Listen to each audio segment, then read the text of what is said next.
Inside the Birds is back. What's going on, everybody? Geoff Mosher and Adam Caplan, joined, of course, by InsideTheBirds.com's Andrew DiCecco for arguably, or some may say inarguably, the most anticipated and popular Inside the Birds podcast of the year. And that is because it is our annual NFL first round mock draft podcast. And of course, it's presented by our friends at Ocean Casino Resort in Atlantic City. It's the exclusive Jersey Shore resort of Inside the Birds. And this podcast will be the exclusive place to get all the best intel on the first round of the NFL draft. We're not going to hit 100%. Nobody ever does. But we're going to do a great job of giving you guys background info on what teams need, what they're looking at. And you got three guys here who are very well equipped to handle that. And I look forward to this. Welcome, Andrew, Adam. This is always the most exciting for me. I just love this podcast every year, and we get great feedback about it. We don't guess here. We go by what our sources told us. Just to make it clear, this is not a guessing game. Yes, as you said, no one gets it all right, but we go by what we know, what the teams are looking at, as you just said. So it's, we don't get to see the draft board. Nobody does. In fact, a lot of coaches don't know what's on. They don't know how their board is stacked. They just know whether team they like the player or not. But we'll give you our best information that we have per pick. Yeah, I like to call it an educated guess because we know these things, but it's still, like you said, Adam, sometimes the teams don't know who they're going to take because they're not exactly sure. Right, but we go by. Right, and we got intel though. The key is we have intel from people we spoke. I feel pretty good. This is probably going to be our best one. So, by the way, I know Andrew's done all sorts of mock drafts. I've done 6 for Pro Football Network. I've never done this many in my life, so I've never been asked to do so much on this stuff. So I feel like I'm mocked out. I know Andrew is, and let's get started.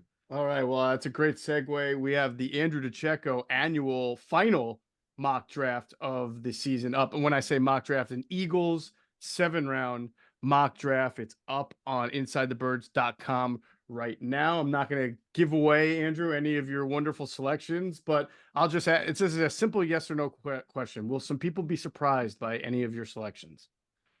I think so. Yeah. Ooh. Based on placement and probably player towards the latter part of the draft. Oh, very exciting. I like it. Of course, Andrew, you've been doing a great job, as we've been telling our listeners and viewers, on your Draft Dream series, about 11 interviews, I think. If I'm 13. 13. I'm sorry, I shortchanged you. 13 awesome. Interviews with college prospects. One of the more recent ones, Mason Pline, who from Furman. I thought it was a fantastic interview. He's a 6'7" tight end who started off his career at Ferris State as a basketball player who then caught the eyes of the football team, started playing football there, then transferred to Furman to finish his career. And he's had 16 teams at his pro day. Were the Eagles one of those teams, Andrew? Yes, they were. Yeah, great story of someone who sort of rekindled his passion for football or his interest for football and went to the Shrine Bowl, had a good week there, hurt his knee, and then he was unable to participate in his regular pro day. Held a private one on April 9th, I believe, and pouring rain out, but he made the best out of it. And there was plenty of teams that came out to see him. Could be a 7th round guy, priority free agent, but 6'7", 260. So, that's pretty good dimensions. Yeah, it was a great interview. I encourage everybody to check it out. He had a pretty interesting viewpoint on how he knew he would arrive at this moment of being an NFL prospect or a potential draft prospect. So everybody should check that one out, along with the 12 other prospects that Andrew interviewed. A variety of guys, really good stuff. Hey, by the way, I know I just want to add, other NFL teams are watching those interviews. I forgot to tell you that. Oh, really? Yeah, because what happened was, because we're getting it out on Twitter, the scouting assistants, it's their jobs. I know for a fact that they're looking at any video they can get, anything that they could get just to get a feel for a player that they might not have. Because, as you know, the lower round draft picks don't get as many eyes on them, and particularly the undrafted free agents. And now, look, there are guys like Reed Blankenship, was a very popular undrafted free agent, not only with the Eagles but other teams. But there's some guys that don't get a lot of love, and these videos are they're kind of looked at. In fact, I know they are, because a couple teams mentioned that they're looking at our Twitter, so it's cool. Nice, that's great. And listen. Cool. I would say, Andrew, that almost everybody that you interviewed I felt acquitted themselves really well in the interview. Like if you were watching and you were a scout or you're a personnel person, you probably came away impressed, especially given the variety of guys that you spoke to at different positions, different colleges, big colleges, little colleges, and all that. So it's a really important series, and we're really thankful for everybody who has checked it out, and of course to Andrew for putting in the time to do it. That brings us to this week. This is a big week of Inside the Birds. Obviously, this is our first round mock draft episode. Thursday, actually, before we get to Thursday, Tuesday will be the final intel with Greg Cosell, where we went through defensive backs, linebackers, and I think that's what we finished off with, which is a big one for Philadelphia Eagles. Big one for a lot of NFL teams too, but especially the Eagles, who need to be looking at cornerbacks. Oh, that's what it was: cornerbacks, safeties, and linebackers. So that'll be up Tuesday morning. And then the Thursday morning Inside the Birds podcast will be when Adam and I just empty it all out. We've got all the intel we have remaining, where we start to get the most amount of information as we get closest, because the draft is that night. And that's always a really good podcast. It's usually a quick one, but a very efficient one where we get maximum amount of information out there. Yeah. Oh, and also, right. And then I guess we're doing a new show. We just added Cosell, did we not? Yeah. So we will have Greg Cosell with us for the Thursday night NFL draft preview show. That should be up around 5:00. Myself, Adam, Greg Cosell, and we have a special guest on that podcast that I'll go give it. We will have Jim Nagy from the Senior Bowl. The Senior Bowl director is going to join us and help us out in giving us great scouting reports on some of the players who are going to go in the first round, and some of the players Eagles who have looked at who played in the Senior Bowl. So we're really excited about having Jim Nagy join us there. And we're also going to have Jim Nagy for our Patreon members as well. So if you want even more from Jim, make sure you're on our Patreon platform. That's patreon.com/inside the birds. That should all be up Thursday. And then when the draft happens, the first round, Thursday night, after the Eagles make their pick, we'd like to say 22nd overall, but we know it's the Eagles, so it could be any time Thursday night. It could be multiple times, it could be no time. But either way, Andrew DiCecco and I will be wrapping that up. That's Thursday night. We'll be doing a whole intel gather and intel share on that pick Thursday night. And then Friday, we're going to recap or give intel and do all this stuff on potentially both Eagles' second round picks, or however many picks they make. Potentially, yeah. Adam and I will have it, and we will be most likely live streaming, I think, after those picks are made. Cool. And then on Sunday, the big extravaganza day, the Saturday. day 3 day, that's the day that Andrew DiCecco shines. It's going to be Andrew and Adam doing all of Sunday's picks after the draft, when it's done. Saturday. On Saturday. Yeah, Saturday. So that is the Thursday, Friday, Saturday schedule for Inside the Birds. A lot of loaded. Basically me, Adam, Andrew, Jim Nagy, Greg Cosell. You will not find 5 more informed people in one platform than that, I guarantee you. So make sure you're looking out for that. All right. With that said, again, patreon.com/inside the birds. And this podcast is presented by Ocean Casino Resort. Let's pause and hear a quick word from our friends at Ocean Casino Resort in Atlantic City. Go to get your game on. Go for the beers. Go for the cheers. Go for the hit and the hits. Go for the stakes and the stakes. Go to get your parlay on. Go to get your party on. Go for the scene. Go for the screens. Go for the gallery. Go for the win. Go to Ocean. Visit theoceanac.com to plan your visit. All right. Without further ado, we're going to start it off. First round, the most anticipated Chicago Bears pick in maybe Chicago Bears pick history, and there have been many first round number 1 picks, is going to be picked by Adam. Let's brainstorm this. We all know who the pick is going to be, but Adam, it's important to note that the Chicago Bears have a pick at 9th overall. So we're going to go through their needs. We know who they're going to take, but we should just go through their needs anyway, knowing that they have a pick 8 picks after this. So what would you say outside of quarterback are their biggest needs? My understanding is defensive end. They need an edge rusher opposite next to Montez Sweat. They don't have one. They need a center, D-tackle upgrade, safety, receiver depth. Not necessary. They could wait till next year when Keenan Allen's contract is expired, but Got to get their quarterback, which they're going to get here. They got to get an edge rusher. And it's not a good edge rusher draft. This is one of probably the weakest in many years, and we'll get to 9 later. But it's Caleb Williams. I put him. I put him in all 6 times. I did my first mock for ProFootballNetwork.com in January. I put him in there. This is kind of one of those fun picks in terms of what he brings to the table. You're right. This is more of those. Hey, they haven't found their future quarterback since probably Jim McMahon in 1982. They've tried with several quarterbacks, Jim Harbaugh. You could go back to Cade McNown, first round. You could go through a lot of them. Mitch Trubisky, Geoff, you and I were there when we were shocked. We almost fell over in 2017 when the draft was here in Philly. But they're going to get it right here now. Here's the book on Caleb Williams. Love the arm strength. Can make any throw.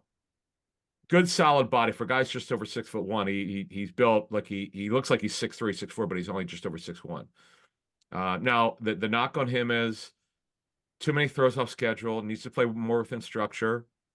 I like that they got Shane Waldron in there, did a great job of developing Geno Smith out of the blue, by the way. It took Geno Smith 10 years to become a good NFL quarterback, but he did, and Waldron deserves a lot of credit for that.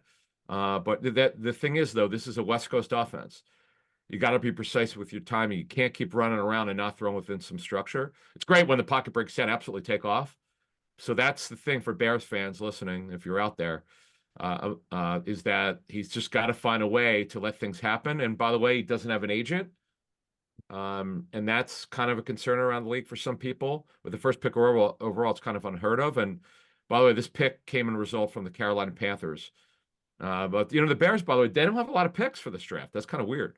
All right. No, they've done a lot of trading. And I'll say this. I like what the Bears have done, Andrew, as far as they know they're taking a quarterback, and they've started working on the offensive line a little bit last year. They got the first round pick. They added some. And then you bring in Keenan Williams, a veteran wide receiver. Maybe his best days are behind him. Keenan Allen, yeah. He caught his most passes of his career last year. They already have DJ Moore. Cole Kmet's a pretty decent tight end. They signed DeAndre Smith.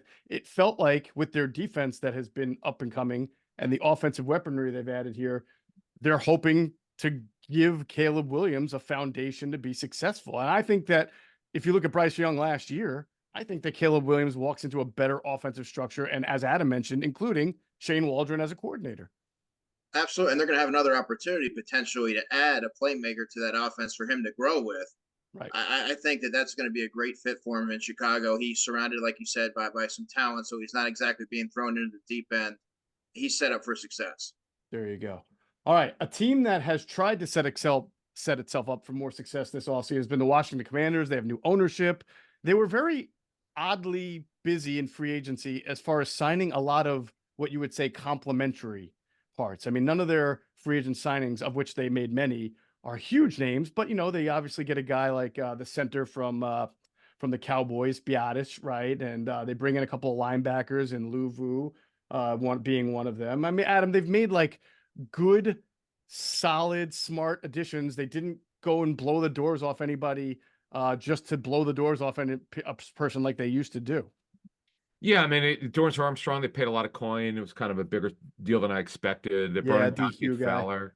Yeah, Bobby Wagner in the twilight of his career. Louvu was a stud. I mean, he's so good. People don't understand. If you're a Commanders fan watching the show, I mean, he's an absolute stud, but a lot of people don't know about. Been a great story of development, but you're right. Jeremy Chin, Michael Davis, Nick Allegretti, who I'm told they expect to start. They're going to keep Cosme in at guard.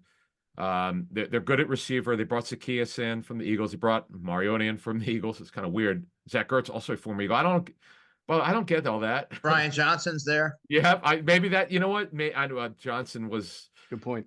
Yeah, I don't know how much he had into that, but he obviously has intel on all these players, so it's interesting. But you're right; it's kind of an economical free agency. They sign a lot of guys, but man, they have a lot of needs. And by the way, they also have 9 picks in the top 100. That's a lot. Yeah, that is a lot. So they're going to be maneuvering, but they don't have to maneuver. They're at 2 right now, Andrew. We know they need some pass rushers after getting rid of both Montez Sweat and Chase Young. They obviously need help on the offensive line. They could use some help in the secondary, although they used 2 picks last year, I believe, on their secondary. We know they're going quarterback. Which quarterback is it going to be? Jaden Daniels. I really like Jaden Daniels. 12,000 yards passing in college, 3,000 yards rushing, dual threat. You worry about his wiry frame. I believe he's about 210 at 6'4", and his ability to withstand some of those hits. But I think he's a highly efficient player, and he's proven that. And I think Adam Peters, I was really impressed with him at the NFL Scouting Combine, being at his podium. I think he's going to get that team headed in the right direction. So I like Jaden Daniels in that fit. All right, sounds good. That brings us to third overall, the New England Patriots, who've been kind of I don't want to call them the surprise. I think everybody's waiting on them to make a move. I think everybody's waiting on them and the Vikings to make some kind of move. At the time of us recording this, and we waited till as last as we could, there has been no movement there with the Vikings and their 2 first-round picks or the Patriots. So I believe a quarterback will go in this slot. It just depends on who's picking in it. Obviously, the Patriots, Adam, need a quarterback. They got rid of Mac Jones here in the offseason. Where did Mac wind up again? I forget. Jacksonville. He'll be Jacksonville, there. right? Yep. Right. Yep. All right. They need a left tackle. Could use a wide receiver. Oh yeah. Tight end. I mean, the Patriots need a whole lot, to be honest with you. They do. They need a left tackle in the worst way, but it all starts at quarterback. They've got to get that guy. Although, look, they could entertain trading down. I know they put it out there. The Elliott Wolf is running personnel, so they're open for business. It's kind of weird to say when you need a quarterback. But so my thinking is maybe like if they get blown away, maybe they trade down where they could still maybe get Drake May. I don't know, but yeah, it's and you're right at receiver, man. They got a bunch of number 3s. They must have like 6 of these guys. Yeah, starting receiver. I mean, I'm sure it's tempting to take Marvin Harrison the third here or junior here, but like no matter what, I feel like Drake May is going in this slot. So I'm going to go ahead and pencil in Drake May from UNC to the New England Patriots. And that means quarterbacks, as they tend to do, go very high here, 1, 2, 3. And that brings us to the Arizona Cardinals, Adam, who have a lot of picks and a lot of needs. And this is a good draft for them because they're not going to take a quarterback, we don't think. But they get kind of the best non-quarterback. Yeah, they I know that they have a really bad roster. They have a ton of needs. Receiver, they need at least 2 out of this draft. They need corners, edge rushers, safety, you name it, they need it. But the thing that I've heard about Marvin Harrison Jr. is that the term is gold jacket. That's a scouting term that means potential Hall of Fame player. He's really the only potential Hall of Fame player for this draft. Yes, there are a lot. They're going to be guys who make it out of this draft, but when you go in thinking, okay, like his dad from Roman Catholic in Philly, this guy's just a stud. He has no weakness. Literally no weakness. He's much bigger physically. He's over 6'3", closer to 6'4". Now, I think if they trade down here, I couldn't do it. I could not trade down to pass up on a potential Hall of Fame player. I just can't do it. I don't want that on my resume. That's a tough deal. I guess the only way you trade down is no, you might lose him. Because I was gonna say maybe if the Giants want a quarterback and you just go from 4 to 6, the only thing above you is the Chargers, and you're not worried about the Chargers taking a quarterback. But go ahead. Yeah, not a quarterback, definitely a receiver. Yep. Yeah, right. But they might take a receiver. So yeah, you would lose out on Marvin. So the question for you, the Cardinals, is it worth adding picks when you already have a lot, losing Marvin Harrison to then take like Malik Neighbors instead? And I agree with you. I think if I'm them, I don't need the extra ammo. I sit here and I take Marvin Harrison. So is that the pick, Adam? Marvin Harrison? Oh yeah. I'm not. Yeah. Oh yeah. Marvin Harrison Jr. Harrison out of Ohio State is now the pick. He's the first non-quarterback to be taken. That brings us, as we just mentioned, to the LA Chargers, who are now coached by Jim Harbaugh. So you got Jim Harbaugh back in the league. He's a Michigan man. There's a Michigan quarterback out there, but the Chargers do have a quarterback under contract for quite a while for a lot of money, Andrew, in Justin Herbert. They obviously need a cornerback. They obviously need a wide receiver. We just talked about that. Linebacker. That defense really does need to be addressed. Inside linebacker. I mean, and Derwin James, by the way, did not play great for them last year. It almost feels like they do need to get their defensive identity back. But you look at where the draft is here, Andrew. Where are you feeling right now? No Keenan Allen, no Mike Williams. You got to surround your quarterback with some talent. Malik Neighbors, to me, is the pick. Explosive, really good after the catch. He's going to help out Justin Herbert and add a new dimension to that offense. If I'm the Chargers, I'm running to the podium with that pick. Adam, is that and I agree with it, but is that a Joe Ortiz, who is now running, their draft from the Ravens. He comes from that chain. To me, it makes sense because the Ravens, as we've mentioned, always take the best available player, and it doesn't matter what position they're at. So I feel like I feel like they're pretty happy with this pick right here. Yeah, in fact, what'll happen is he'll be their Z and Quentin Johnston will be their X. Under this scenario, that's exactly the way Andrew and I see it. And there's not much to add. That's it. I mean, you nailed it with Baltimore, Geoff, as you looked at it. Joe Ortiz comes from that Ozzie Newsome tree. Right. That's you go with the best player on your board without any exception. They rarely make exceptions where they really like go off their board and do something that they shouldn't do. It's just not what they do. And that's what makes Joe Ortiz a really good GM candidate. And he is their GM. Agreed. All right, we'll move on to the Giants, who, you could argue quarterback is a need for them. There's been some smoke around there and some buzz around there. But I think when I look at the Giants, one of their biggest needs, and it's been one for a long time, is to actually give their current quarterback some weaponry, just like we mentioned with the Chargers. They need a wide receiver, the Giants do. They do need offensive line help, although they signed, they signed John Runyon, right? Yep. And they also signed a guy whose name I have trouble pronouncing. Jermaine Illuminor, who I met at the Super Bowl, who will be the right tackle. Yeah, yeah. They need a guard, no doubt. They lost Xavier McKinney, so they could use some secondary help there. Yeah, that won't come. Obviously, you don't take a safety this early, but Evan Neal can move. Evan Neal can move inside if they need him to. He's clearly not going to be the right tackle. It has not worked out. Right. It's got to be a playmaker here. I mean, to me, 100%. It's got to be Rome Odunze at this point. Yep, has to be Odunze. In fact, that would line him up. Finally, they get an X receiver. An X receiver is that single side, quote unquote, number one receiver. Now, a Z could be a number one. By the way, Neighbors could be a number one, and Diggs was the number one as a Z receiver for Buffalo. That's the move receiver. But your prototypical big X receiver is Rome Odunze, who's an absolute stud, and that way they could play Darius Slayton as a Z. Jalen Hyatt could be the Z. Wando Robinson could be their slot, and there you go. It makes them a lot better. There you go. So we had 3 quarterbacks go bang, bang, bang. Now we got 3 receivers go bang, bang, bang. And the first 6 picks of the 2024 draft are either a quarterback or receiver. That will probably change at number 7. This will be Adam's pick. We go to the Tennessee Titans. Adam, the Titans no longer have Andre Dillard, so they're looking for an upgrade. They did take Peter Skronsky last year, but they still need a lot of help on that line. Yeah, Skronsky's moving to guard as expected because he's shorter. They need a left tackle in the worst way. They considered actually keeping Dillard on the roster for a little bit until they saw if they were going to get their left tackle, but he had a guarantee that vested in the middle of March, so they weren't going to guarantee it, so they cut him. He's now with Green Bay as a backup. And yeah, you're right. Joe Alt, who I'm told is seen as the safest left tackle for this draft. I know some personnel evaluators, who I talked to, said, yeah, that might be true, but he may not be the best guy over time. But right here, we're going to take the guy who will start day one, who's huge, a former tight end, by the way, in high school. And he will be the pick at number 7, where the Titans finally solve it at left tackle with this guy, Joel. The only thing, and I love the pick, and I think it makes a lot of sense. The only thing, as I mentioned in a recent podcast, is that we really don't have a big, long history of what Rand Carthon, how he likes to draft, what he likes to do. If he's a wide zone, if they're going to, well, it's really now Brian Callahan's offense, right? And he brings that in from Cincinnati, where they just seem to like not really always want to have an elite offensive line. They tried to get some linemen in there, but they never really had an elite one. That's not a good way to go by it. Maybe Brian Callahan will be like, dude, you're drafting me a left tackle. I'm not going through this with what I went through in Cincinnati. So it would make a lot of sense. Joe Alt. Yeah, and by the way, look, you're right. They have addressed it in Cincinnati, but the problem with Cincinnati is they don't have any elite linemen.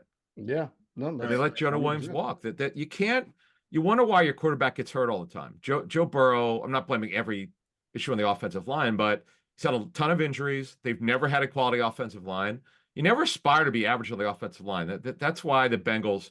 Look, I know they got to the Super Bowl 3 years ago, but man, you gotta if we know anything about the NFL, it starts with the lines. Ask the Ravens and Eagles that. 100%. All right, we come to the Atlanta Falcons at number 8. Andrew will make a pick. The Atlanta Falcons have been trying to obviously they signed Kirk Cousins, so they're good at quarterback. They have some pretty decent playmakers. Drake London, they're hoping to get Kyle Pitts. Bijan Robinson, Bijan Robinson. This to me, Andrew, has to be a pick on defense. And there's one area where you look at and you say, if they don't pick this position player, then something's wrong with them. And that to me Yeah. is edge rusher, right? Well, I'm going to shake things up a little bit. They Yeah. do Okay. need defensive help, and I think this could be a spot where you see something go a little awry. I'm going to go Byron Murphy here. Oh, I love wow. it.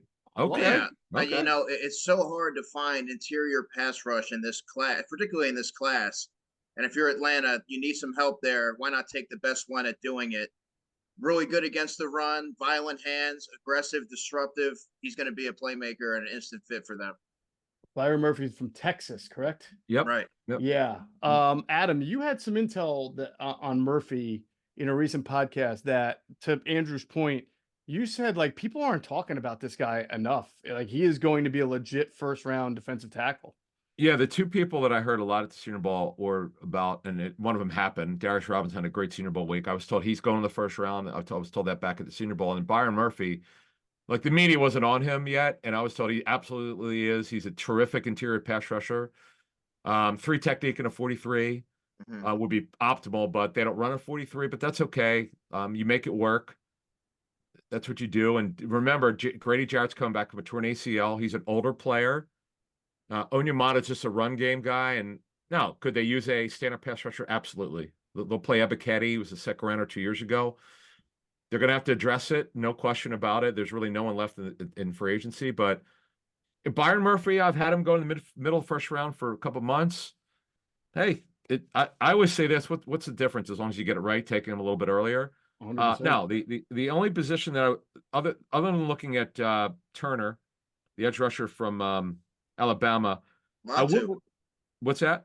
Latu. I Depending would, on where but they're at. his medical. Don't know Well, whether. it depends on where they're at with the medicals, but Right, I mean, right. he's the best pass rusher in Right. this class. But I'm going to give you one who's going to go. This is the earliest he would go, and I have him going a little later. It's Quinyon Mitchell, who's not only the best player overall for this draft at his position. I don't think it's particularly close. It's just a matter of, do you believe he's a 8 to 10 year starter? If you do, I think he's in play here with a head coaches. I know he's not making the call. Terry Fontenot will make it, but you got a defensive head coach. I think it's got to be in question here because remember, AJ Terrell's one starting corner. They don't know who their other starting cornerback is going to be, and that's not a good place to be in the National Football League. 100%. And by the way, I was wrestling with that as well. Either an edge rusher, a lineman, like Andrew went with the defense, or would they have the gumption here to take the cornerback, Quinyon Mitchell, that high? So it's a good spot to look for Mitchell to perhaps go at that spot. So with the Bears picking 9th, I make the pick. They would thank the Atlanta Falcons for taking a defensive tackle and not an edge rusher, because that makes sure that they have the ability to get any of the edge rushers available. Now, oh man, I might shake it up a little bit here.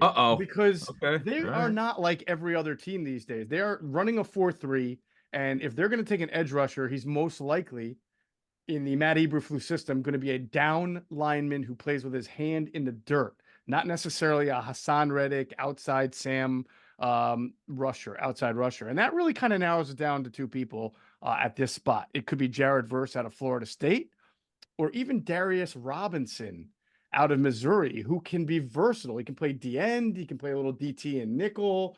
A guy who's had a great pre-draft process. Way too early, my man. Way too early. I know. I'm not going to take him. I just wanted to introduce the idea that he fits that kind of system more than a 5-2. I mean, he could fit anything, but I think he'd really be, for a 4-3 team, I think Darius Robinson would really jump out a little bit more. But I am going to go here with Jared Verse, who is that kind of player and just a stud athlete to go along with it. So I'm going to take Jared Verse, the 4-3 edge rusher here. I agree with your assessment in that Turner's more bendy.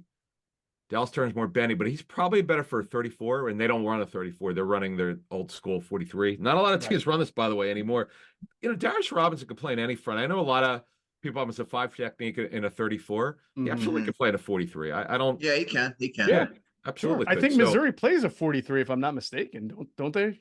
Andrew, you know they're I believe so. Yeah. I mean, he has so much versatility. He focused more on edge this year, but he played inside previous years. But what Chicago's missing, and I get it, having 2 power players is a little questionable. But you know what? It's about fit. And look, it's either got to be in the sake of our mock. It's got to be either Turner or Verse. It's just again, as Geoff said, and actually Cosell said, Greg said that Verse really has got to play with his hand down. He's not a stand-up pass rusher, and their edges are going to play with their hand down. So it makes sense. There you go. All right, that brings us to pick number 10. Adam makes the pick. It's the New York Jets, always one of the most fun and fascinating teams to be drafting in the NFL draft. So they are 10th overall. Adam, obviously they're expecting Aaron Rodgers to come back and be healthy if he's not running for elected office. And then there's going to be their issues on the offensive line. Now they brought in Tyron Smith. We all know that Tyron Smith is very good when healthy, but he's not always healthy, and neither is the Jets offensive line. They could use another receiver. They could use a safety. Well, they could use a lot of different players. They're not bad, but they can use players at certain positions. Where do you see him going here? Yeah, so there's no receiver. The absolutely need receiver. You're 100% right. But Garrett Wilson is their X receiver. He needs help on the other side, but you're just not. There's no one here. Based on our mock so far, Dunze would have been it, but he's gone. They need a left tackle and a right tackle for the future in the worst way. They don't have that. Both of their tackles, Smith, who's going to be their left this season, and a guy who pretty interesting that they acquired him. They brought Morgan Moses back for the second time. He'll be the right tackle, but they're both on one-year deals. And the draft is always about the future. To me, you take the best player right here at a position of need for the future. And it's Fuaga, the left tackle, who is one of the top 2 tackles for this draft, hands down. Every coach I've talked to who's graded him says the same thing. He's a close second. And look, he could play right tackle if you need him to.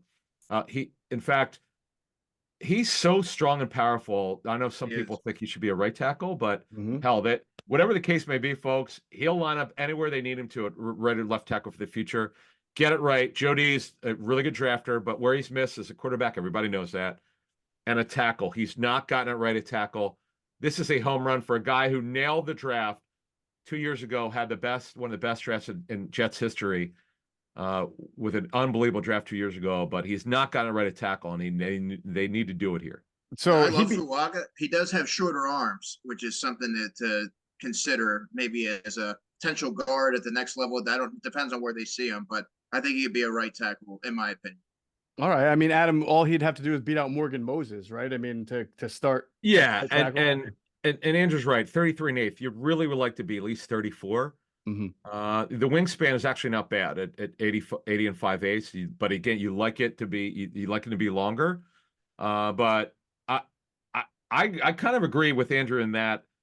But his playing style is so strong. Yeah, it is. I mean, he's 6'5 3/4, but he doesn't. The length isn't as good as you'd like it. But that's really the only knock on him. He's a phenomenal football player. See, the thing is, Jody can't worry about him not starting day one if that's what the coaches wanted. It's about the future. Just get it right, and that would be a home run for them. There you go. All right, Adam makes the pick. Talisi Fuaga from Oregon State. And by the way, if you're the Jets and he winds up starting right tackle, at least year 1 for you, and you get a healthy Elijah Vera Tucker at right guard, you get a healthy Tyron Smith at left guard, and a healthy Joe Tippmann at center. It's actually got the makings of a pretty decent offensive line there. Plus a healthy Aaron Rodgers. Now, it's a lot of ifs I just mentioned, but I mean, again, Rodgers is working. That's what they're banking on. Yeah. Right. Yeah. Look, in fact, they have hope that Rodgers will return for year 2. That's why I don't think that they'll draft a quarterback. I'd be kind of shocked because if Rodgers is healthy and he wants to come back next year, he's coming back. So why would you draft a quarterback? You could draft a quarterback later. You could do it in rounds 2 or 3, but not now. All right, that rounds out our top 10. Caleb Williams, Jaden Daniels, Drake May, Marvin Harrison, Malik Neighbors, Robo Dudze, Joe Alt, Byron Murphy, Jared Verse, and Talisi Fuaga. We go to number 11 overall. The Minnesota Vikings make the first of 2 picks that they have here in the first round. Their other pick is at number 23. 23. Whether your resolution is to save money, eat better, or stress less, HelloFresh is here to help you do all 3. Say hello to your most delicious year yet with fresh ingredients and chef-crafted recipes at a price you'll love, delivered right to your door. So you've resolved to actually sit down and eat dinner around the table. But what do you do about those nights when your schedule is jam-packed? That's when you turn to HelloFresh's lineup of quick and easy meals.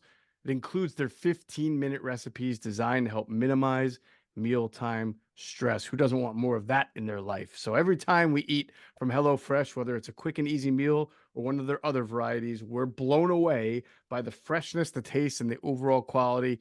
We've tried so many great options. They really offer anything that you might want, whether you want a chicken dinner one night, you want a little pasta, you want a little seafood, so many great different options with HelloFresh. And here's their best deal yet. If you go to HelloFresh.com/EaglesFree and use the code EaglesFree, you get free breakfast for life. That's one breakfast item per box while your subscription is active, and free breakfast for life at HelloFresh.com/EaglesFree using the promo code EaglesFree. It's all one word, EaglesFree, all lowercase. Act now for America's #1 meal kit. All right, Andrew, you'll be making the first of 2 picks for the Minnesota Vikings here at 11th overall. I guess the question is, do you believe the J.J. McCarthy to Minnesota hype? I don't. I like it. Accurate passer. I'm not crazy about him being taken that high in the draft, but this to me seems like a ripe spot to take Quinyon Mitchell. They need a corner. Yep. My top rated corner in the draft, and it's not even close, like Adam said. We're going to get a bona fide 10-year player on the boundary there and start to fix that defense. Good call. All right. I love it. And certainly the perfect spot, perfect player. I just wonder if they don't take a quarterback here and gamble that they can later.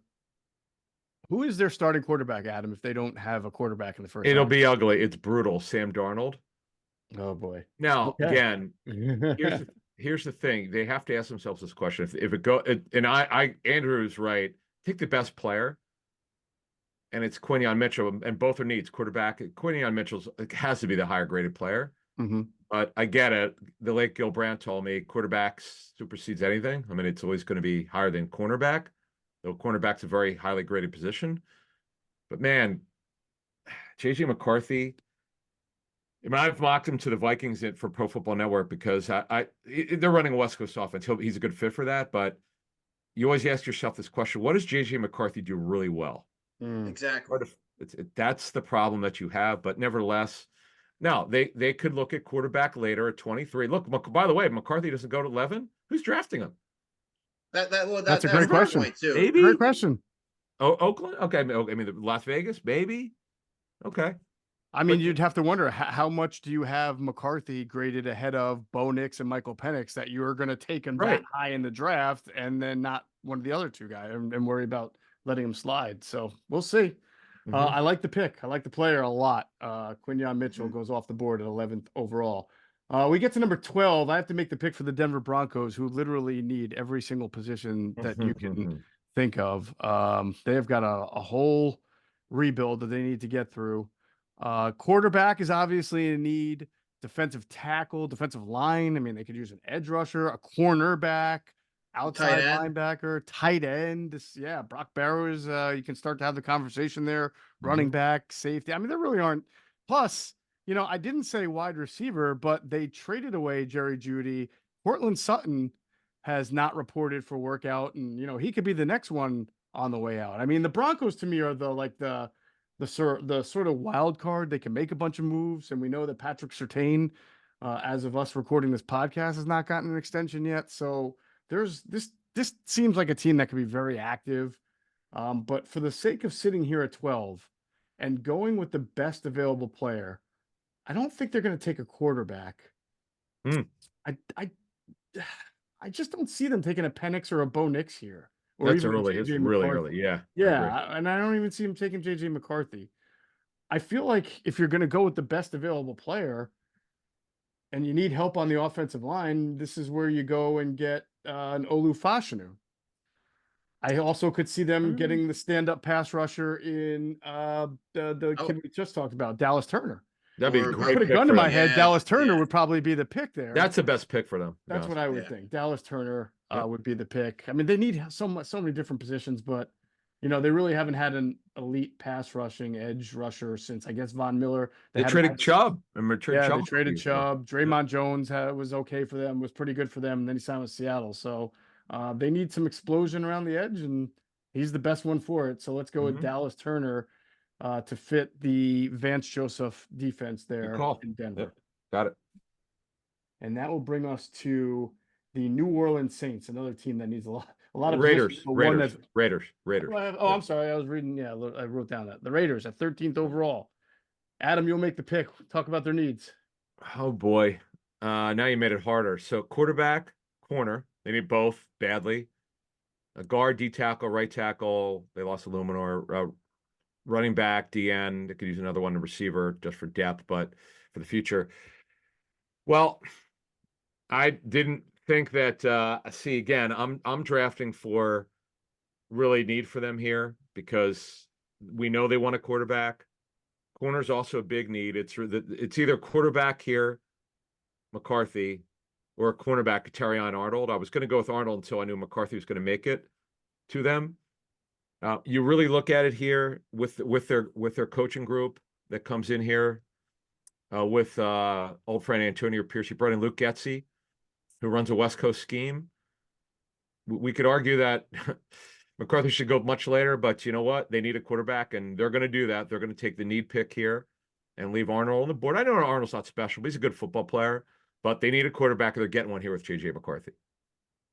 All right. That's an interesting pick for them. They do need a quarterback. I always feel like the Raiders are the team that goes and gets Michael Penix because he throws more deep balls, or they go get Nate Wiggins because he ran the fastest 40. We'll see. Could I mean, be. this is new Yeah, direction for them. I like what you're saying because their GM now, Tom Telesco, who came over from the Chargers, has never been that kind of guy where he has to have the shiniest, newest toy. He's another best available guy, and he's always drafted fairly well. Yeah, he's the so first time in his career he's had full personnel control because John Spanos was always part of it, their personnel group, and had a lot of say. But this is the first time it's his run. Mm-hmm. And I agree with that. What you said, Arnold would be a pick. They could look at Nate Wiggins here. The corner's a major need for them. No, Wiggins has some of the character issues in terms of is he going to be physical? Is he going to get tackle? I get all that, but they need a quarterback, and they'll get one here. Is Mark Davis someone who has his voice heard on draft day, Adam, to your knowledge? He did. He doesn't make the call, but yeah, I'm asking because if he Yeah. did, he's going to want the shiny toy. He Of course, comes from the Davis tree of the shiny toy. Yeah, if his dad, with a receiver, but Right. I don't think so. Telesco will make the pick, and we'll go quarterback. All right, let's go New Orleans Saints. They pick at 14th. Andrew, you make the pick. Man, we've talked about this on the pod when they traded up. They traded a first round pick, or they traded to move up a couple of years ago with the Eagles, right? And everybody thought they were going to take a quarterback, and they wound up taking the left tackle, and he did. Trevor Penning. He did He got not benched. work out for them. In fact, they still need Yep. a left tackle among other positions, which also includes interior offensive line. They need a pass rusher, wide receiver, quarterback. I mean, the Saints Guard, just not a very good team. Yeah, guard. So where are you going with the New Orleans Saints here? Well, I wanted to go with my favorite offensive lineman in this class, Troy Faltanu, but you got to take a tackle. You don't want to take somebody who you plan on plugging in at guard this high. Olu Fashanu from Penn State is the pick for me. Mm-hmm. They got to get it right. They take the best player there at that position. Yeah, I mean, that does seem like they really do need. They set themselves back by missing on the left tackle. They have to hit on a guy who's more pro ready. Adam, the report on Fashanu we get, road grading type, really good, big, massive, can even grow more. He's better in pass pro. Pass pro, right? By the way, just to let you know that I've talked to multiple coaches who said he absolutely could play left tackle without not even thinking about it. He's real long for guys. The body is perfect for it. Yeah, 6'3" and 3/4, but he's got 34.5-inch arms, which is really long for a guy that's not even 6'4". But these couple guys I spoke to said absolutely could play left tackle without even thinking about it. Because you remember Deion Dawkins played left tackle. He's very short, shorter guy. There have been cases of guys 6 under. The kid the Chargers drafted left tackle. Right. Slater. Yeah, Rashawn Slater, Northwestern. Yeah. Yeah, and boy, that was a big debate for us. I remember when we were doing a mock, Geoff. Then and we're like, well, gosh, he's shorter arms. What's the problem? You know what? It was the right pick. All pro. Was he all pro his first season? That's a great question. He was all pro his first season. Yes. Yeah. Well, I mean, there you go. Yeah. All right. Now we go to the Indianapolis Colts, and what people need to know about the Colts, along with their needs. They have a cornerback need. They have wide receiver need. They could use interior offensive line help, safety help, tight end. This is a great spot theoretically for Brock Bowers, because you could have Anthony Richardson and Brock Bowers and Michael Pittman. Yep. But the thing to know about Chris Ballard, their GM, is he tends to be a little bit more like old school. Like, I don't mean old school in a bad way, like build through the lines or build inside out, get yourselves, I just don't see Ballard taking a tight end in the first round when he has needs and other really talented players on the board at other positions. So I'm leaning to take Terry and Arnold here. Okay. Unless you guys Good want to pick. try to talk me out of that. No, they need a corner okay. badly. They just start opposite Juju Brents. That's how every mock draft I've done, I've had a corner there. Now, I'll say this at tight end before we move to 16. This is where, and I've used this example for years. Depth has nothing to do about how many players you have in a position. It's about the quality of the player. They have 6 tight ends. All of them have played. None of them are really not shown to be a starter. Jelani Woods has been hurt a lot. Who's 6'7". Very athletic, but he never made it. Yeah.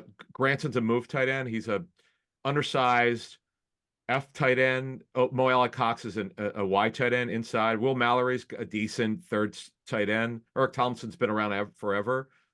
Bottom line is they don't have that guy. So, again, they have a lot of tight ends, but they don't have a stud. So, hey, if they did it, I'd applaud them, Adam. I would feel like this is a good move. It's the best available player. He's an incredible prospect. And again, Anthony Richardson throwing to Brock Bowers to me would be. Got to look at it. That would be a really, really difficult stop for opponents. Yep. I just until it happens, I have a tough time seeing, the GM there get out of the comfort zone that we've known from him. Got you. Okay. All right. Next pick is Caplan doing the pick for the Seahawks at 16th overall. They're in no man's land here. They're in a tough spot because they have a lot of corners in the roster. Now, if you could find an upgrade, that's certainly something you would look at here. But Mitchell and Arnold are gone. Wiggins might be a guy to look at him. And they if you look at their group, they've got Witherspoon, who they selected last year, was terrific. Reek Woolen, I know, was really good, and I don't want to say he's regressed. He hasn't been quite as good, but they're okay there. They're not taking a safety. I don't think they would take a safety. They brought in Rayshawn Jenkins from the Jaguars. They got Julian Love. They got the kid Kobe Bryant, spelled with a C. They need an edge rusher in the worst way. There's just not an edge rusher. Now, what they can do is look at but see, Andrew took Byron Murphy, who was going to be the pick here. So we'll take the last guy, the last interior defensive lineman who will go is Johnny Newton. He's going in the first round. I mean, he is. I had him going in the 20s, but I didn't expect Murphy to go so early. And they're at a spot. There's no edge rusher. If you look at every position they could possibly want, unless they think there's a tackle who can play guard here, and we don't right now, we're going to look at Johnny Newton here at 16.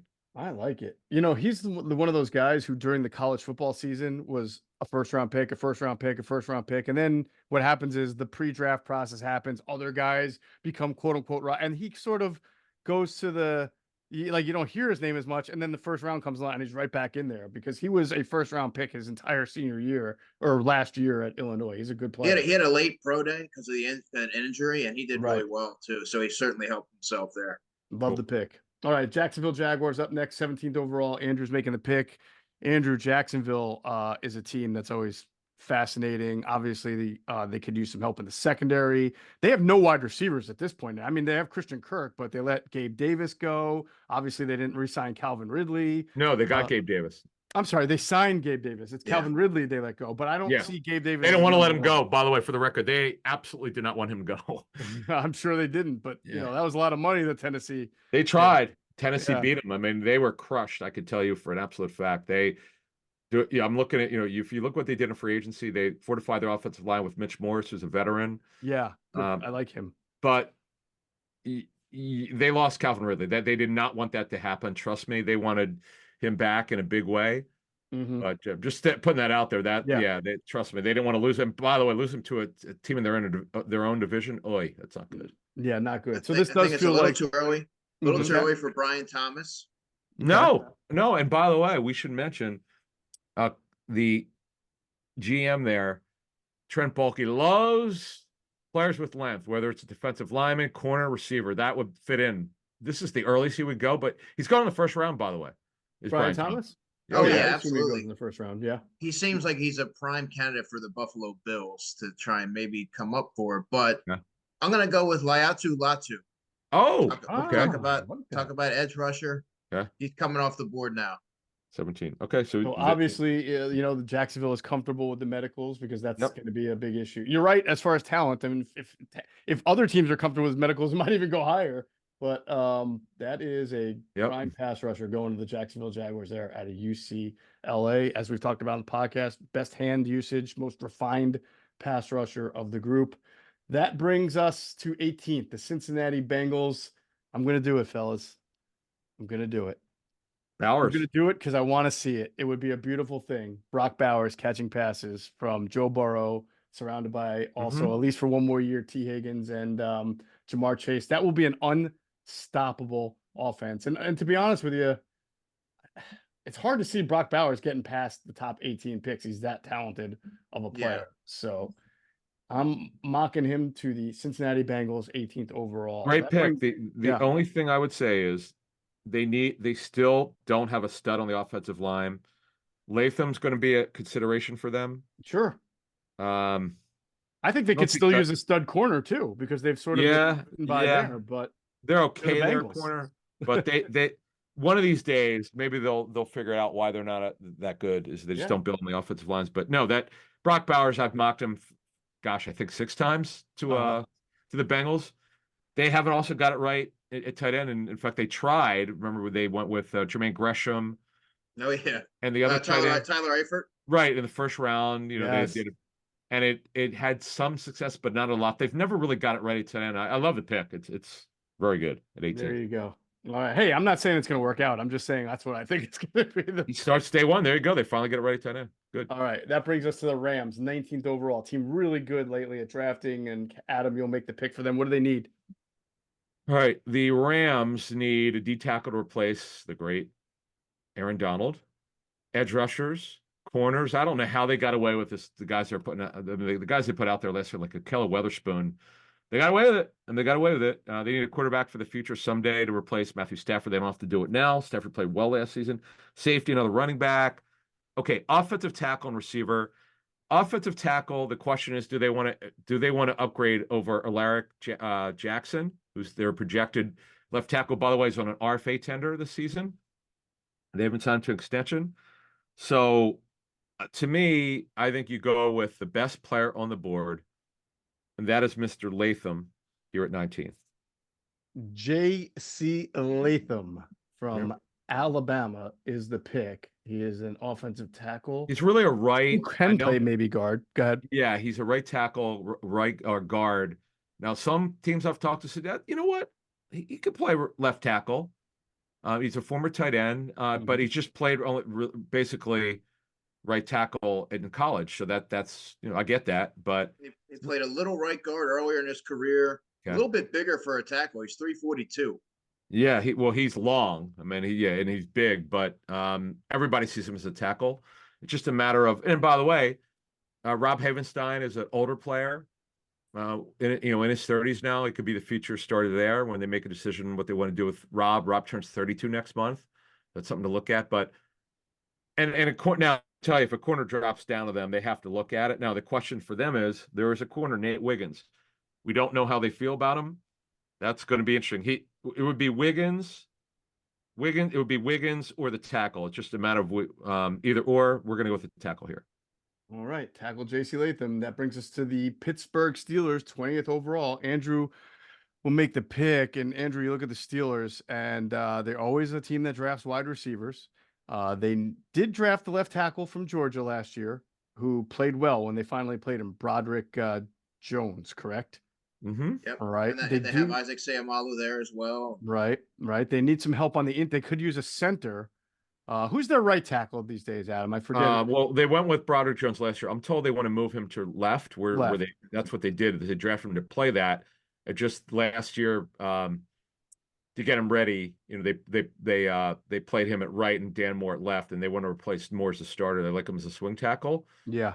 So this is almost where you go. This is Troy Faltanu, This is 100. Joey Fautanu. I couldn't Yep. agree with you more. I Yep. thought it was Played either left tackle. Fautanu or the wide receiver Thomas, and I was thinking it would be Or Fautanu. corner, but I like the tackle. Yeah, Fautanu played left tackle. He's my favorite offensive lineman in this class. There you Very athletic, versatile. Played left tackle in college. Probably a right tackle at the pro level. I could play some guard early on if you need to.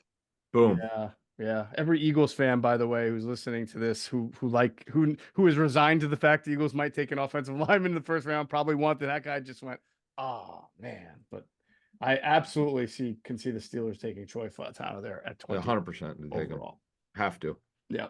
That brings us there. to the Miami Dolphins, a team that is interesting because now they have a new defensive coordinator. They're constantly needing help on the offensive line. Good edges if the guys come back healthy. Could use a defensive tackle. Could definitely use an interior offensive lineman. In fact, Fautanu would have been a decent pick for them. Also available. They could use a left tackle. Teron Armstead is constantly hurt. Yep. So this is a team that could also use a corner, Adam. And what would you say is Chris Greer's sort of hallmark so far as a drafter? Mixed. I mean, obviously made the trade, and Tyreek Hill's been awesome. I would say mixed results. He's not gotten right on the offensive line. He's had some success, but not a lot. Needs to do better there. Jalen Waddle was a good pick. Yeah. But they had the bad luck with Jalen Phillips tearing his Achilles. Chubb got hurt again. I mean, it's not his fault. Right. Now, corner, they have Kendall Fuller under contract for a couple more years. They just brought him over for Washington. They got Ramsey. They could use another corner. They have Cam Smith, who's a second rounder, but they don't need to do it here. I like your thinking at left tackle. It was, but I was also thinking Kool-Aid McKinstry here at corner. Yeah, you can do that. Best player available. If yeah. it was a left tackle, How about it would Wiggins? have to be. How about Wiggins? Or Nate Wiggins. That's a really good one too. Because if it's a left tackle, it's going to have to be a guy like Tyler Guyton, who maybe they may Or not- Mims. or Mims. Yeah, or But again, Marius these Mims. guys are guys who are now you're getting to that rung of guys who aren't as experienced. So how much time they're going to run a wide zone offense? So you would use good athlete there and maybe Mims. But I think the corner to me jumps out. Okay. They were aging at corner last year. They were really hurt at corner, and Kool-Aid McKinstry is the best one left, along with Wiggins. So no, you know what? I'm changing it. I'm going with Wiggins. I think that they would be more infatuated with the athletic testing, and I Gotcha. will take Nate Wiggins for the Miami Dolphins there. Clemson. All right, that brings us to 22nd overall. Adam, it is your pick. Well, I put The Latu. Philadelphia Eagles. See, I put Latu just so people know, and at just about every mock that I've done the last couple months. But since he's off the board, right, for our mock, we're going to go with the best player available at a position of need for the future. Now, Cooper DeJean's more of a safety. He can play corner, but teams see him mostly as a safety. Not every team that I've talked to said they see him as a safety, but mostly teams do. I don't see Tyler Guyton. I'm told cannot play guard. You haven't asked him to do it. He does not project at all to guard. It's funny. A lot of tackles this draft look like they could play guard somewhat if needed, but not him. So I don't see that being the case. I don't see them going for Guyton there. Too early for Graham Barton, who's got multi-position flexibility in him. I just see it right now as 2 or 3 players. Chop Robinson. It's where the discussion starts. They don't need him to start. Yes, he's a developmental player. Darius Robinson, who could play any position really except nose on the defensive line. This would be a fine pick for them there. Or corner. The best corner available of the first round group is Kool-Aid McKinstry, and we know what everybody know. Every Eagles fan watching knows. I don't need to tell them that they're in trouble at corner for the future. This is a future pick here. Kool-Aid McKinstry. He's recovered from his injury. The question is do they need him to start year one? That's the question that they have to answer. But we're going to go with the best player available at a position need for the future, and that's Kool-Aid McKinstry at 22. Now, how many corners would that give them from Alabama if you count Eli? It is Ricks amazing. spent some All of a time sudden, from Alabama. Josh Jones. Georgia and Alabama, they ignored for decades, and then now they're like ODing. And by the way, you can't really go wrong. It doesn't seem There you go. for the most All part. right. For the most part.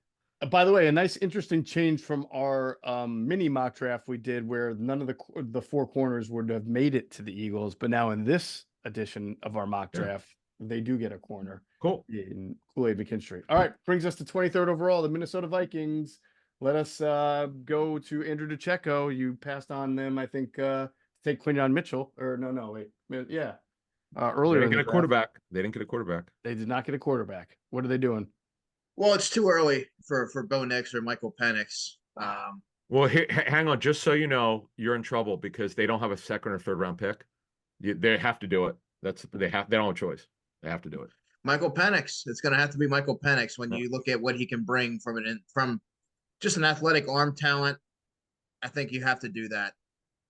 I would agree with you. I would agree that ordinarily they probably wouldn't take him here, but they kind of forced their hand Yep. by having to with no second or third round pick. So Yeah, I guess they're going to have to. yeah, which is why they're very likely to actually package their 11th and 23rd to move up, I would think, if they want a quarterback. But we'll see. Perhaps, yeah. Just because you want to doesn't mean the other team is going to want to make a trade with you. So we'll see what goes on there. That brings us to 24th overall. It's the Dallas Cowboys, who have done absolutely nothing this offseason. They really could use a running back, but they're not going to take one here.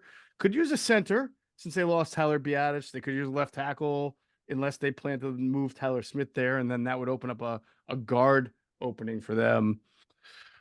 Linebacker. Amarius Mims. Amarius Jackson Mims Powers is someone I've Johnson. considered. Yep. The center. I just don't think the center is going to go in the first round. I could be wrong.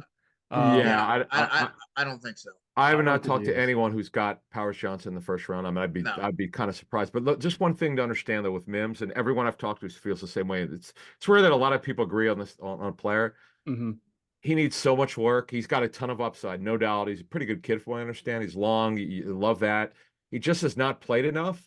No, only 800 snaps at the college level, 8 starts. I mean, Yeah. That's a problem because on your point, Geoff, they'd love to keep Tyler Smith inside at left guard where he shocked the world. No one thought it would work. Everybody was wrong, other than the Cowboys, of course.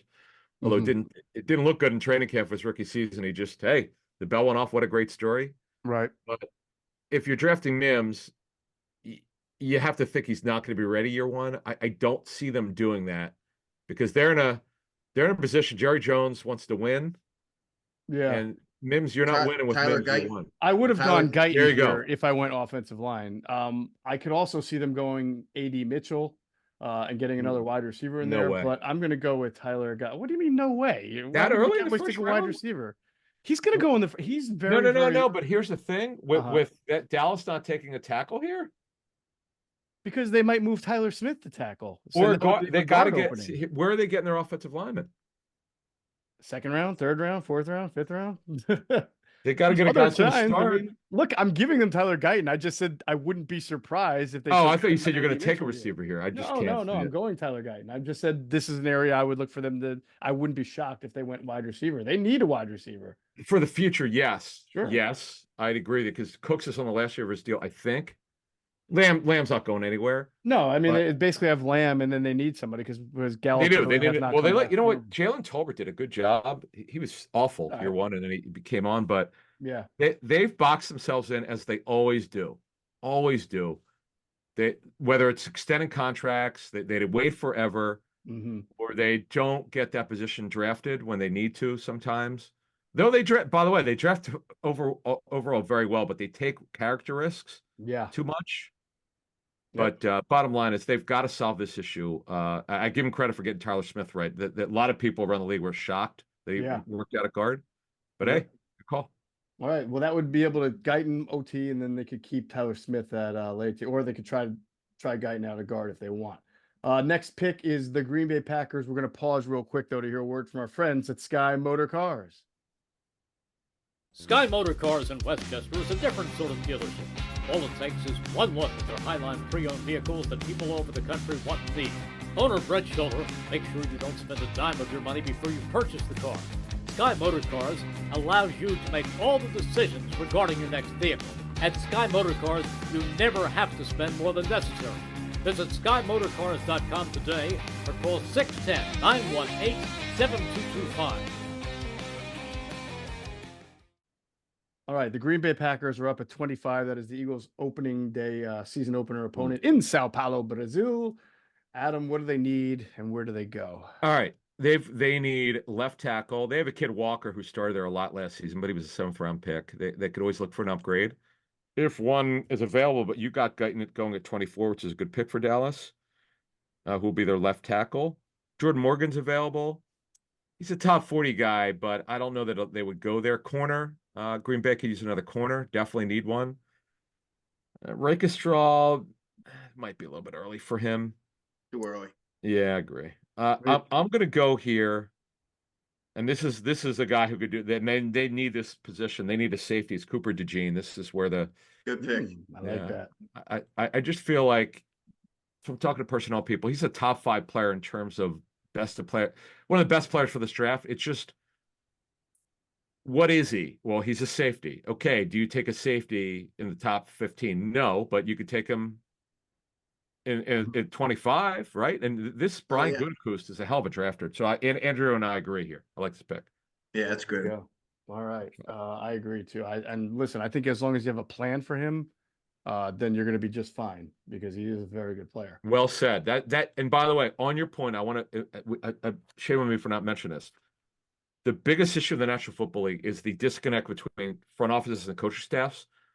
On your point, like, you know what a guy, you've all watched the tape.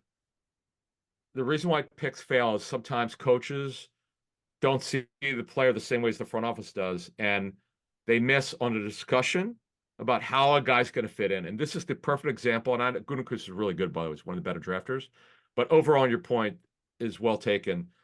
Why teams don't get it right sometimes is not that they don't know how good a player is. The coaching staff doesn't see him the same way. They don't use him the right way, on your point.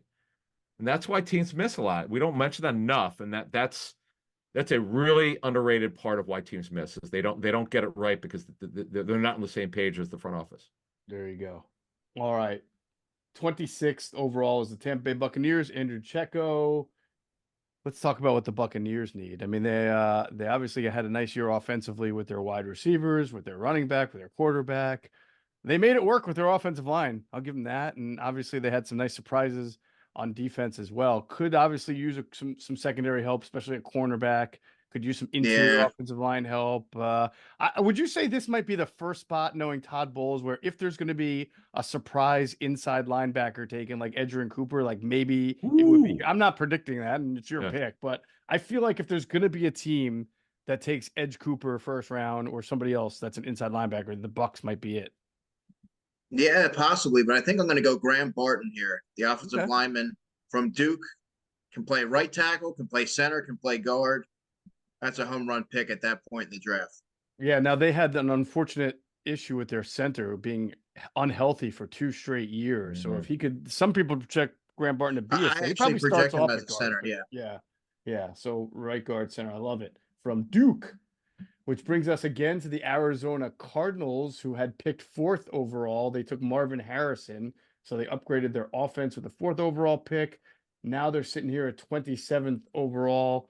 Another team that could be a little bit of a wild card. Adam, I'm going to go back to what you said about Brian Thomas being a first rounder and Scott Length, and obviously they took Marvin Harrison. So I'm wondering, do they want to give 2 wide receivers to their quarterback, or is that a little bit too much? Be a great pick. They want to go somewhere else. Could be corner. A couple things to remember. Exactly. A couple of things. They have a defensive head coach, Jonathan Gannon. Mm-hmm. And they have Buda Baker, who's on a 5-year deal. I mean, if you look at their talent level of the starting 11, it's deplorable overall. It is. Just, but you know what? Really bad. I don't think they're taking 2 first round receivers. This is where I'm giving Chop. This is where I was just about to say I'm putting Chop in here. Great pick, but in terms of upside. But here, I'm going to throw this out to you. How about Darius Robinson? Man, I was trying to think of the fact that Jonathan Gannon had Reddick in Philadelphia. There was we had heard that they were interested. Obviously the Jets wound up being the team to trade for Reddick, but we had heard that there was interest again in acquiring him. And if you're going to compare one of these guys, one of these edge rushers who's small and explosive to Hassan Reddick, you would go with Chop Robinson. So that was going to be my pick there. Chop Robinson out of Penn State. And we're on to the Buffalo Bills for Adam Caplan. I think we finally found a spot for our receiver that we've been talking about. But Yeah, it's either going to be Worthy. Worthy, who they've been all over Worthy. Brian Thomas is going to be the higher graded player, and we'll go with Brian Thomas. He'll be their ex receiver. To replace Gabe Davis, they'll figure out the rest. They need more help at receiver. They'll do that. They need edge rushers. The Bills at 28, by the way. They need corners. There's really not a highly graded corner. There are plenty of them still left, but they're more second round picks. And the guard, edge rushers, D tackle, another boy. They're dry at safety, but take the best player available. It's Brian Thomas, the other receiver from LSU. There you go. All right, that will bring us to the Detroit Lions, 29th overall. Andrew's going to make the pick. The Lions, did they lose anybody significant in free agency? They lost their guard, right? Didn't they look for guard in free agency? And they lost Gardner Johnson. And Gardner Johnson, right? Yeah. And they cut, like, poor guys. They had to cut Cam Sutton because it was off the field issue. Oh yeah. And they made the trade for Carlton Davis, but they don't have a number 2 corner. That they need one. Here are their needs right now as we speak. Edge, corners number 1, edges 2. Certainly needs some depth at receiver. Jameson Williams hasn't proven himself, and they're 11 personnel team. You're right at guard. Absolutely need a guard. But you don't need to take one now. Right. Look, to me, Registraw, but actually Max Melton's my 5th rated corner. I think that's too early for a Max little Melton. early for him. But how about Darius Robinson? I like Darius Robinson. I was actually looking at it for the 49ers later. Okay. But who do you like for the Lions then? 29. Why don't we do? I guess it's gonna have to be because I'm not a big Registraw guy. Ordinarily, I would plug him in there. We'll go Darius Robinson. He's gonna go at the end of the first round. Yep. So very good. There you go. And by the way, you just foiled me because I'm sitting here next with the Ravens. And what do the Ravens do? They just let, the best player always fall to them. And Darius Robinson to the Ravens would have been such a Ravens pick because, some would say Robinson could be a high or a mid, I should say, first round pick, not a low first round pick. So Darius Robinson, defensive lineman out of Missouri, brings us to the Baltimore Ravens. You know what? I'm very, very. They got a good year out of Zay Flowers last year, so I don't know that they're going to go wide receiver again in the first round. Even with a guy like Worthy sitting there, even with a guy like A.D. Mitchell sitting there, they could probably use a little bit of help inside at defensive tackle, but some of the best ones are off the board. That's why I would have taken Darius Robinson there, Warner, right tackle. I'm just trying to think to myself, like, who is just overall the best player that is available? It's a good call. Someone to keep in mind. Someone to keep in mind from 24 to 32 is Jordan Morgan, a tackle from Arizona. He's on my list here. He's not going past 34 from what I understand, and he's someone that could get some late first round consideration. Shorter arms, but played a lot of football. Yeah. He seems like a Ravens type of guy. He is. He's an offensive lineman. I think listen, you don't have to convince me. He was on my list here. Could I see the Ravens being a little out of the box and maybe going like, a Cooper Beebe or even maybe a Ladd McConkey? Maybe, but they're the Ravens. Like you said, they just take the best overall player, and I believe it's going to be Jordan Morgan. He won't get past 34. I mean, I agree. The Commanders could be a team that would even trade back into the first round potentially and try and grab somebody. Yeah. Plus, you got to think the Niners and Chiefs are looking at offensive linemen as well. So if you don't want to miss on the next best guy, you take him there. Oh, Morgan, by the way, some coaches I spoke with definitely say he can play guard. I mean, they think he could play inside. I know he's been a left tackle, but they think you're extrapolating over a series of years, and based on the arm length, as you mentioned, they think he could be cross-trained at left guard. Whereas Guyton definitely, they just don't. People we spoke with don't think he could play guard, where they think Jordan Morgan over time could do it. Right. Plus, with Ronnie Stanley's injury history, they need 100%. In fact, that's what I wrote for Pro Football Network. That he took a pay cut, and now he's on the final year of his deal, and Stanley's missed like a ton of time. Yep. Yeah, a lot. All right, so that brings us to the last 2 picks of the draft. Adam will go with the San Francisco 49ers here, picking at 31st overall. What do they need? What are they going to do? Yeah, they have corner that they try to trade. They couldn't get it done at the trade deadline. They wanted a corner to start opposite Shavarius Ward. We're still looking for that. They could use DN, no question about it. I'm not finding DN here. They could use a D tackle. They don't. They're all, the guys who are going to go the first round are gone. Wait, dude, is Chop Robinson? Wait, he went, right? He went. go? Chad Robinson is off the board to 27? Arizona. Yeah, I thought so. Okay. So there are no edge rushers left. This is where we don't do trades in this thing, but I'm going to go with the highest graded corner left on the board, who's going to go in the top 40. I like Melton, but I'm told he's more of an inside-outside corner, which is fine. He's a good football player. He's had a great offseason, but we're going to go with the guy's probably a little bit higher graded than him from a great program. It's Kamari Lassiter. We're going to go for the Niners. Okay. I like it. Yeah, we're not making trades here. Right? What's that? There's always one guy taken. You're like, oh, I didn't see that coming, and that happens. But again, we're not trading out here. We're not doing trades. Like Right. this is where you love to be able to trade out. Mhm. I don't buy the talk of receiver because of Deebo's had injury history. I get that, and they can get out of his contract after the season. Right. But you got the Ayuk situation. Oh, they want to get him done. They don't want to trade him. Right. We'll see. Never to say never. That would surprise me. They're just not. Again, we're not making trades here, so we're going to go with a corner here, and that would be Lassiter, who's a good, by the way, good football player. The knock on him is the speed. I get that. Yeah. But the guy's a really good football player.